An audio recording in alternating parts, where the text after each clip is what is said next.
The chef carefully separated the chicken skin from the meat and spread mousse evenly over the skin. While working, he glanced at the other contestants and noticed a girl whose knife skills were terrible. She even caught cracked eggs with her bare hands. Everyone was shocked that such an amateur had somehow made it into the competition. Fortunately, the other contestants all demonstrated true professionalism. They had a deep understanding of cooking, and every dish they presented was both delicious and refined. With some help, the girl finally managed to light her stove. She then added more than 100 different seasonings to her dish, spending nearly half an hour just on seasoning alone. Soon, all the dishes were completed. The girl waited eagerly for the judges' feedback. The judges praised the other contestants without hesitation, but when one of them tasted the girl's dish, he immediately spat it out. As expected, she finished in last place and completely embarrassed herself on live television. She was devastated and began to believe that she simply wasn't meant to be a chef. Just then, a famous food critic approached her. He believed she had talent and wanted to teach her how to cook. However, instead of taking her to a kitchen, he brought her to a gym to train her physical strength. The girl was confused, but the food critic explained that a great chef needs a strong body. Otherwise, their hands would shake when tossing a pan. Later, he finally took her into the kitchen and asked her to measure exactly 2 grams of salt. No matter how many times she tried,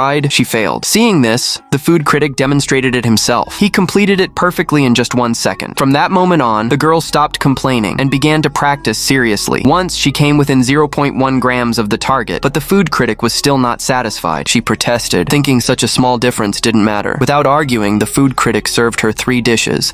That looked exactly the same. After tasting them, the girl realized their flavors were completely different. The only difference was the amount of salt used. The food critic explained that even a tiny change in salt can completely transform a dish, which is why chefs must control seasoning with absolute precision to give diners a perfect experience. Only then did the girl truly understand how demanding it is to be a chef. She began working even harder, often practicing until she fell asleep. She was determined to wash away her past failures with effort and real skill.